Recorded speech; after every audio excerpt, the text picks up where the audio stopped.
Let me start straight away with one question which has been in the news recently, the last 10 days or so.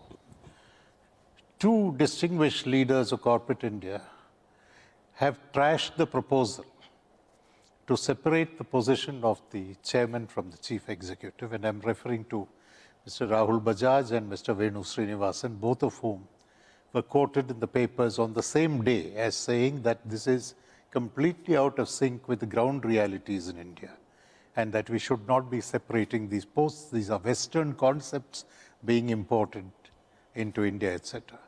I know for a fact that there are corporate leaders in this audience who subscribe to the same view. But I know equally, and I see Mohandas Pai shaking his head, I know there are also people who strongly believe that the opposite is true.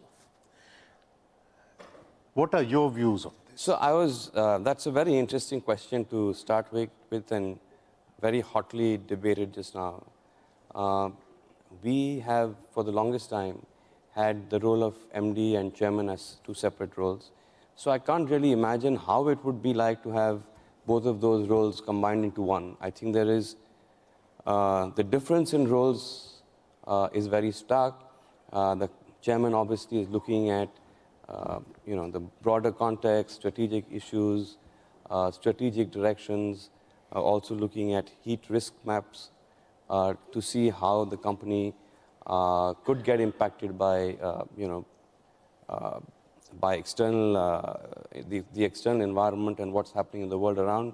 The MD is very much focused, or primarily his role is to focus, or her role is to focus on running the company on a day-to-day, month-to-month, yearly focus and escalate issues that are agreed upon in advance to the chairman. Having a chairman also means that you have access to someone who is above the management in case you have an issue that requires a resolution or at his or her level. So for me, this whole concept is something that is a given.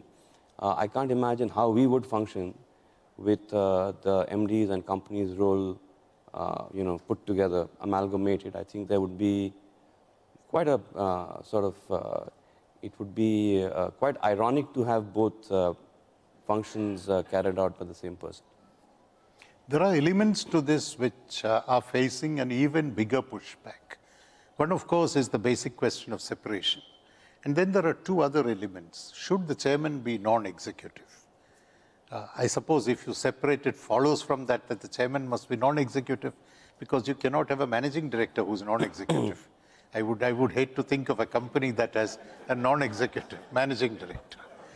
So that follows from the separation. But the third, which is where I am hearing that corporate India is pushing back a lot, is the proposition that the chairman and the chief executive should not be related. And India is the first to prescribe something of this nature. This prescription doesn't exist anywhere in the world. I know it doesn't work. Related to each other. Chairman and the MD should not be related to each other. Father and son, mother and daughter, father and daughter maybe, I don't know. They shouldn't be related. So, as you maybe would know, brothers. As you would know, in our context, very fortunate not to have brothers in... Which is why I'm asking you this question.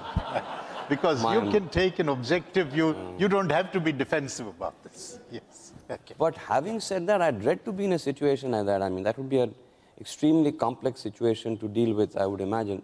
I'm sure there are many family-run companies in India which have a situation like that. And I guess the dynamics would be very different.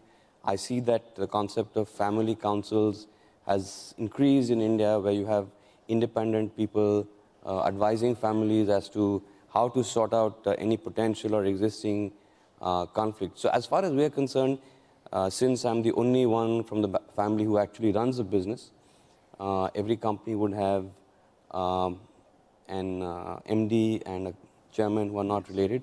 In fact, as a philosophy, if two people are related, they can't work in the same function for sure in any company, can't obviously be in the same line of authority and likely not to be in the same, so not to be in the finance function unless they're separated in terms of the part of the function that they're operating in. The other issue which is very, very current is the prescription of a proficiency test for independent directors. Now, an independent director, no matter what his or her background is, qualification is, has to pass a proficiency test which comprises a paper in securities law, a paper in company law, and a paper in basic accountancy.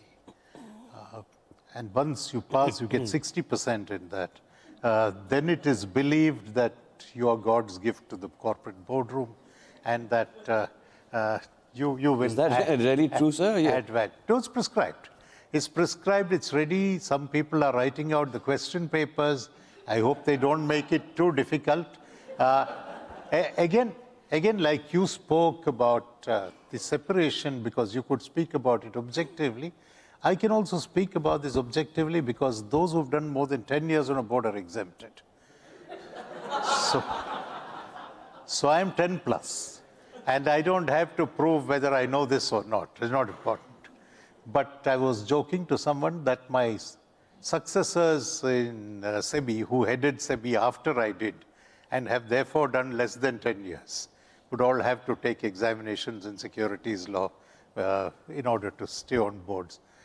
Is this the answer to getting better directors on boards? Not at all. Not at all. I think, sir, the things you're talking about are all, yes. Functional knowledge, which is about. And India is the first law, country to do it. Yes.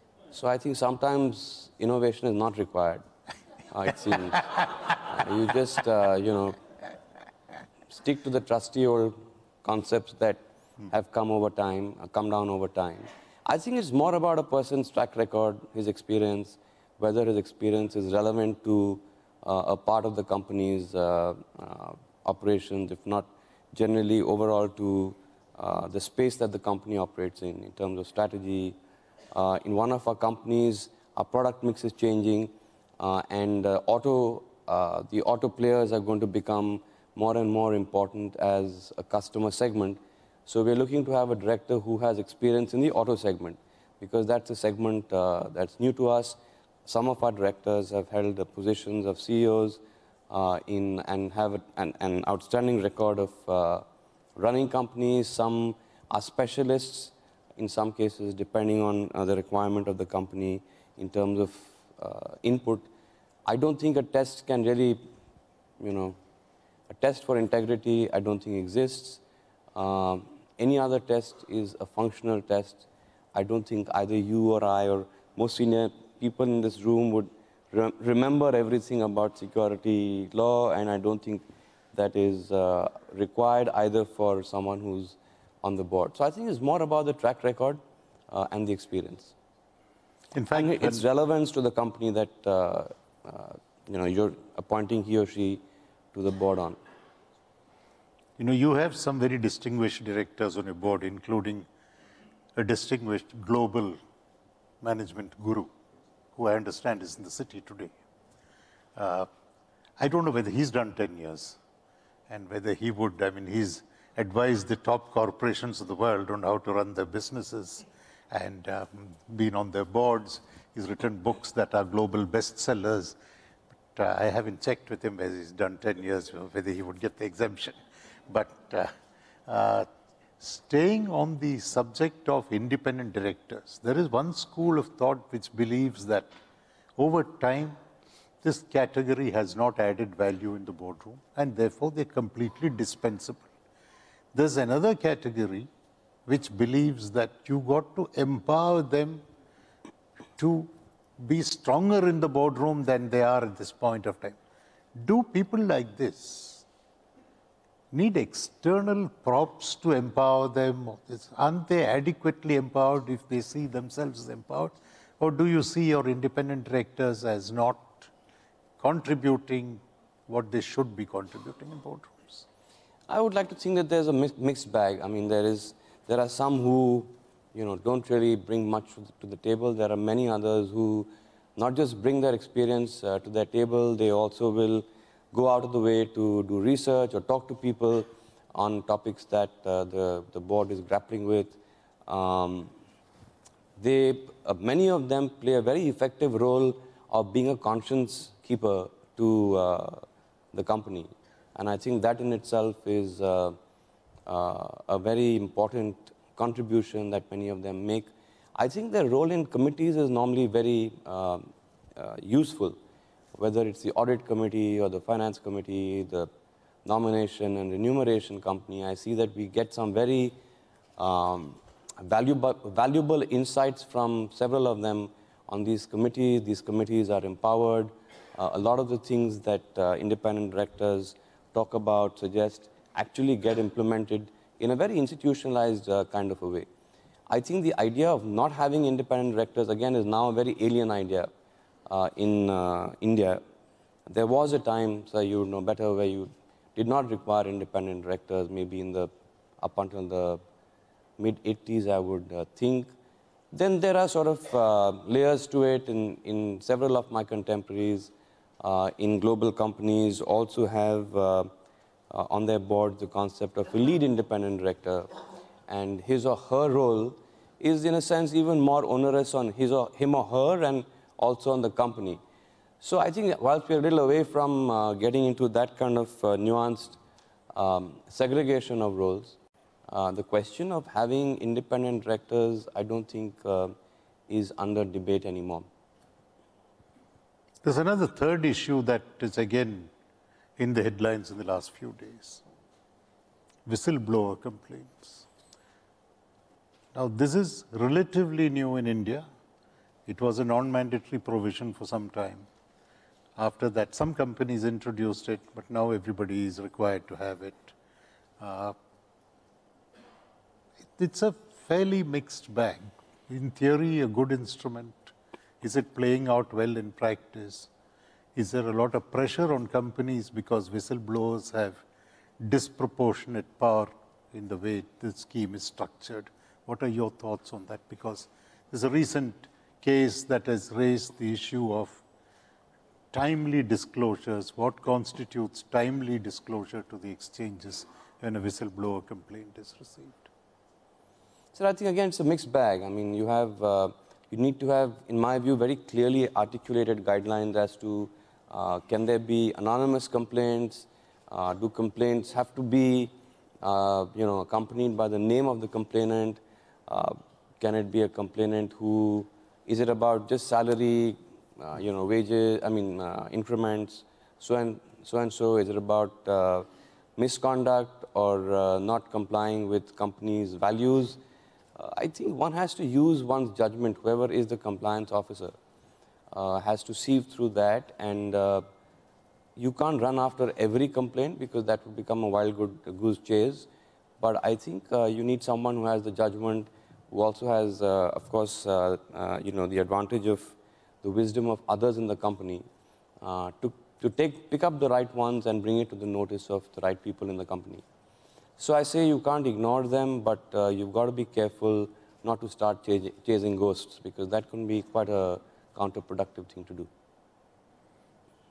There's another issue which perhaps holds the solution to some of this, and that's the issue of board evaluations. What is your view on board evaluations?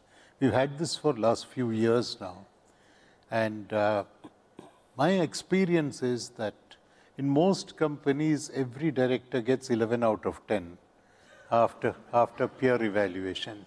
And yet, it used to be said in the service to which I belonged that Ravi Bhargav, my colleague, is here, Subramaniam is here, that in one state of the Indian Union, a fairly large populous state, everybody was graded outstanding, and the explanation was they were always standing outside the room, so they must be outstanding guys. So our board evaluations remind me of that kind of an evaluation system. It's prescribed, people are going through the motions, it's not adding up to anything. Is there a way that we can breathe life into this? So in my experience in our companies, 5 years ago, we got, everyone was graded A or A+. Now I see some distinction happening in the sense that you would have board members who would say all independents, average, all executives above, you know, whatever, outstanding, and all whatever another category could do much better. So there is some distinction that's starting to happen, and I think that you know, that hesitance to actually call out performance is diminishing, but taking a very long time. I have always had 10 on 10, as you can imagine, as a chairman of all my companies, which is somewhat disappointing because that doesn't mean anything to me at all. I'd love to get some feedback, either formally or informally. So I think it's taking, it's seen as of today as a statutory exercise that every company has to go through. You think we will see a time when on the basis of evaluation, some director will be told, thank you very much, but maybe you should spend your time elsewhere rather than be on this board? I don't see that happening for a very long time, or Is if this at all a it happens. cultural issue, or is it that having got somebody on the board, we think that we made the mistake, and if we persuade the gentleman or lady to leave, we are admitting that we failed in the first instance of getting that person? I think it's a cultural issue. It's also, you know, the fact that the mandate of this audit is to give people feedback on how they're doing in terms of their role as a board member, and so that they, you know, get objective feedback, they can contribute more, or there are specific areas in which they can contribute, or the chairman or MD needs to set the agenda, let's say, for board meetings more clearly, you know, take charge of discussions, make sure that you're getting the right inputs, the right areas of focus from members of the committee. So I think it's more that kind of a role where the objective is to improve the productivity of the discussion of the members and get more participation from all the members on the board. I don't think that it's meant to be used as a mechanism where you actually ask a director of the board to actually leave the company. It's interesting you say this because Schedule 4, which talks about evaluation in the Companies Act, says at the end of the evaluation, a decision should be taken whether the director should go or stay. And my problem with that has been that evaluation doesn't mean black or white. Somebody has some strengths, somebody has some areas for improvement. So you point to that person that these are the areas we want you to spend more time, more quality time, maybe read up more, maybe speak up more in board meetings, things of that kind. There are we do have meetings twice a year only of independent directors. You come back, so we have meetings twice a year of only the independent directors who meet by themselves and come back and give feedback to management on what they think. That's more about strategy of the company and vision, where we are going, what we need to do more of, what we need to avoid, that sort of thing. But I think that that is also recent in the last 2 or 3 years. And that I've found is a very value-adding exercise, because they have sometimes a context that management or us as promoters, being so close to the company and its operations, might just have hit a blind spot on. I think that is a very valuable contribution that independent directors can make.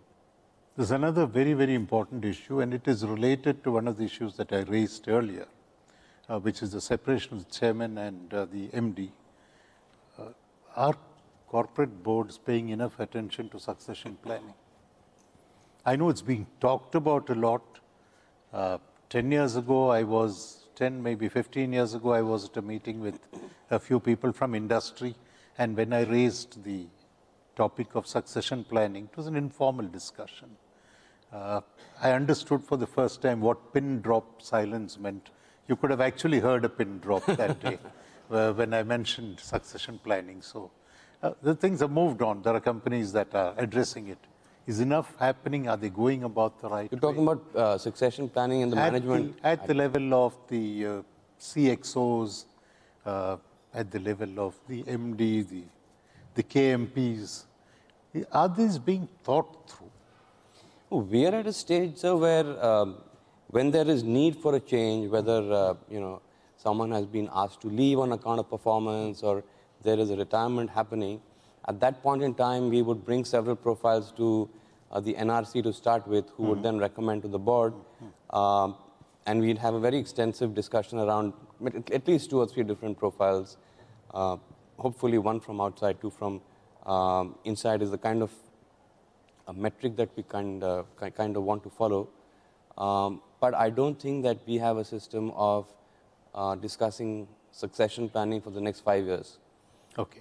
And I doubt most Indian companies do. I think that a lot of us don't do it even internally, leave alone taking it to the board. Because the real problem area is when it comes to succession planning, when you have a promoter managing director. And leaving one's position doesn't come easily to most people in India. Even if you are an executive chairman moving to non-executive, it doesn't come easily to people. We've seen several instances of people who want to stay on.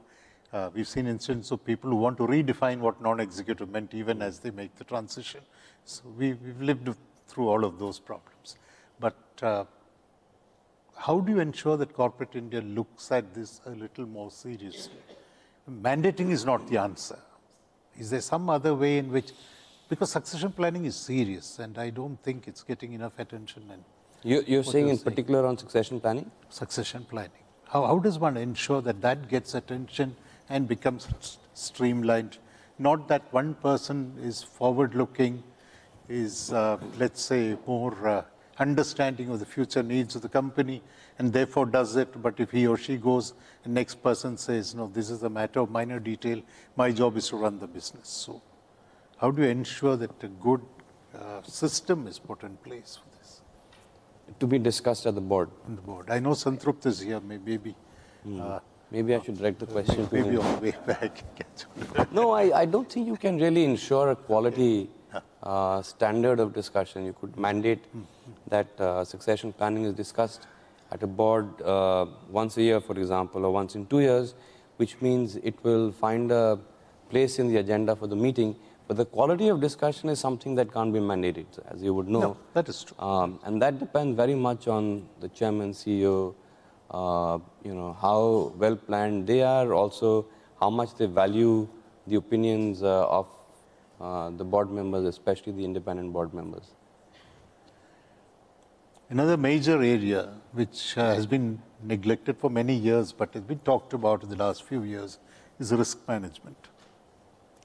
Are boards today equipped in terms of their understanding of the business, in terms of their understanding of the wide range of risks, to look at risk management? Because I know in some companies there is this issue of management's taking the position, we understand risk. The independents on the board don't understand risk, therefore we will address risk and you stay out of this. There are also companies where independent directors lead risk management committees of the board in order to address this in a somewhat dispassionate way, not get involved in that. Do you think there is enough capacity in the boardroom to address risk? Some of the board companies that we have a risk management committee, not all do, but I think that it's something that management has to track and has to track in a very systematic way. We have something that we call the risk heat map, where we segregate risks into 4 different quadrants, depending on the possibility of those actualizing and the impact of those, which is discussed at a management level every quarter. But I think it's important as part of the induction of a director to apprise him or her of the different risks that a company is exposed to, whether it's technology risk, whether it is whatever the risk might be from a competitive landscape point of view. And it's important that the management, the CEO keep the board apprised of developments on that front. We would see a heat risk map at least twice a year in the board, where the CRO, the Chief Risk Officer, if not the CEO, would talk about any movements within the heat risk map. So, for example, we in Novelis, which is aluminum rolling company, we figured out from seeing the heat risk map that there is a new technology that steel is developing, that would lightweight steel. The main advantage of aluminum versus steel is that it's much lighter. And we figured from there that that wasn't something that had been highlighted by the management to the board. And we picked that up as being a very important criteria for competition in the future, which in turn gave way to a series of developments. We're now taking that as a very important exercise project in our development center. And I think about a couple of $100 million have been spent, because that is protecting your competitive advantage as aluminum vis-a-vis steel. So I think how you interpret a risk heat map becomes a very important element, and also it can be a tool that can be very useful in terms of providing information that sometimes would otherwise have not just made it to the radar. Shifting to another area completely, your group has been very active in the CSR space. Long before CSR was mandated or talked about, you've been doing what today is called CSR. You've been doing it already. Now, if you look at the journey of CSR, initially came the Voluntary Code of Conduct. In the Companies Act, it was the only provision where they said comply or explain. There were no penal consequences attached to that. You had to go and explain shortfalls to shareholders. Then the ministry decided that comply or explain meant explain to the ministry, not explain to the shareholders. So you imported a concept from Britain, but switched it to mean explain to the ministry in terms of shortfalls, and they very quickly compiled a list of all of those who were below that percentage and what the amounts were, clearly intended to go into the general coffers, I imagine, or some such thing.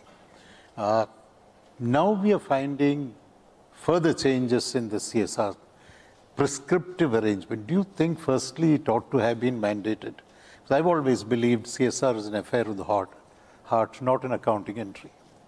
It's not about percentages. It is what you believe to be right, and you do that. And it doesn't matter if you are short by a few hundred rupees or excess by a few hundred, doesn't matter.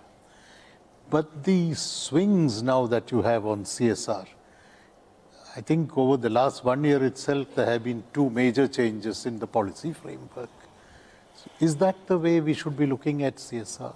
I actually think it's worked out quite well. So you always have, in the case of a new concept like CSR, there will be some amount of abuse, which I'm sure exists. But I find that a lot of companies, whatever is the 2%, the amount that it works out to, actually are looking out to contribute, even if in a small way, very often to a cause that is dear to the employees of the company, or to an initiative where some of the employees would like to spend their own time and their own money also. I actually think it's been a very good addition in the mandate that has been set out for companies. So if you think about it, in the Anglo-Western world, we don't have enough research in India, but if you look at research in the Anglo-Western world, I think that after the church, the biggest constituent of society is actually becoming the corporations.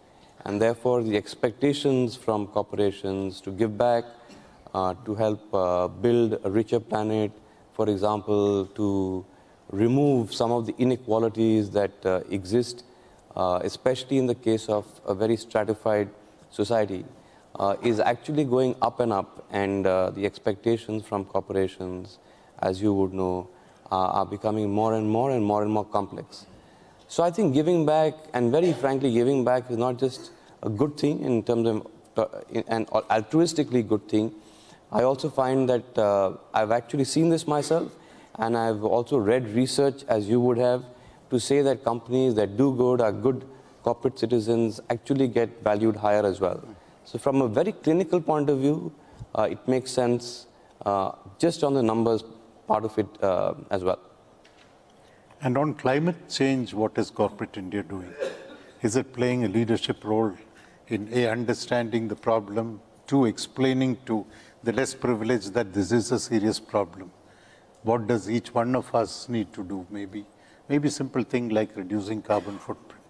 It sounds simple, not that simple, but is corporate India taking a leadership role in this, or should it be taking a leadership role? Here, I think it's been mandated, so we don't have a choice. What we need to do, what we have done, is study more and more of technologies available.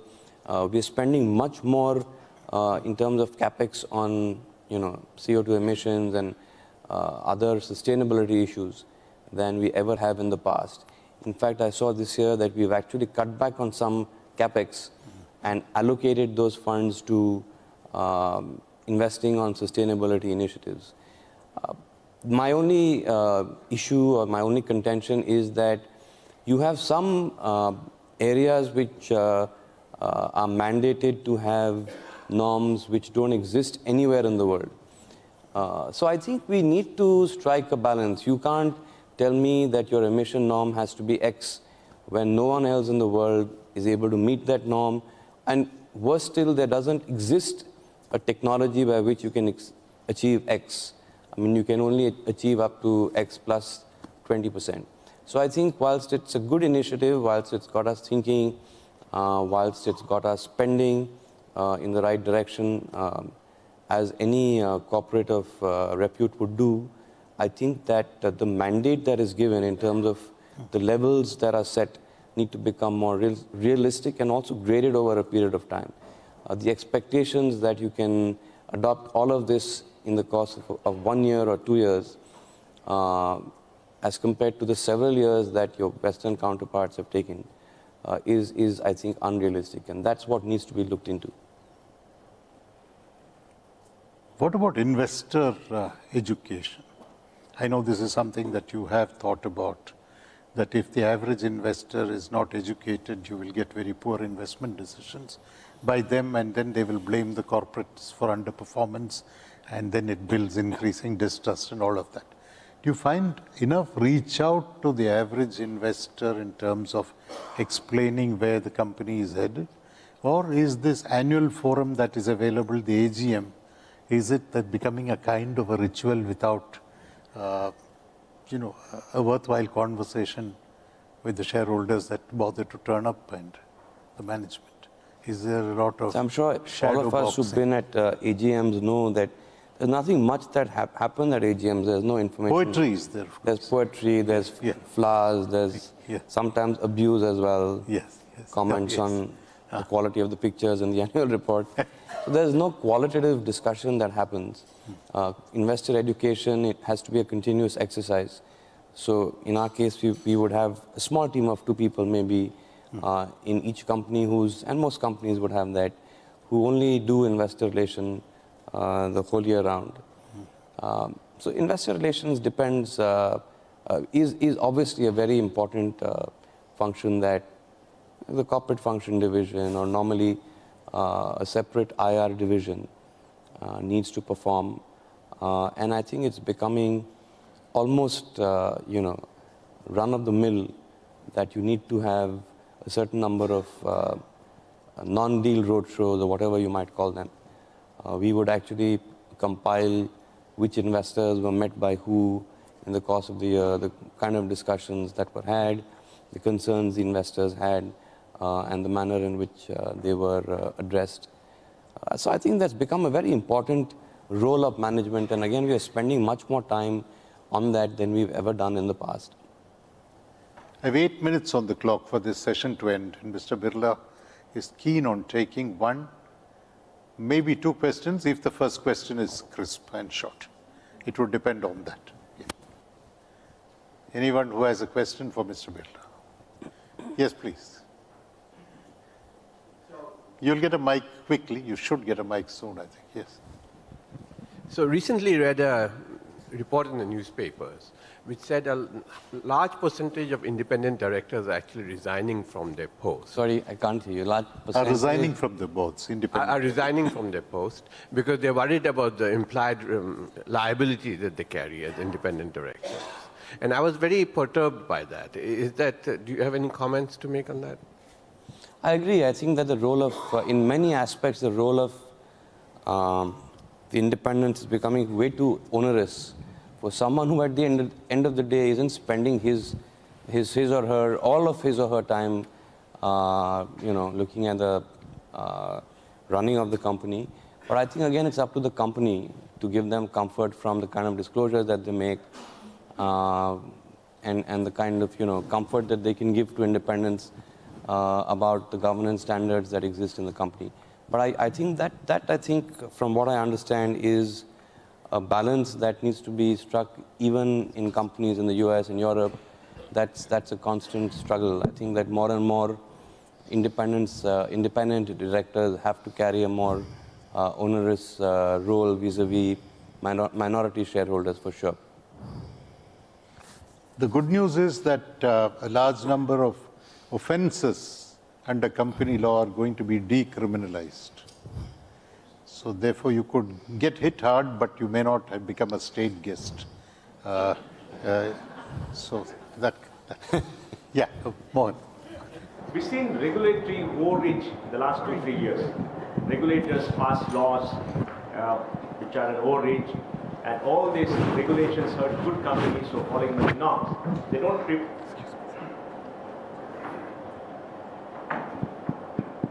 don't prevent the bad companies from changing. Now, what should we do to have a appropriate level of regulations? You meant last 3 years only? Well, I'm being... Okay, right. Well, I'm not being politically correct. If you had said last 20 years, I would have winced, but anyway. Okay. I didn't get the question.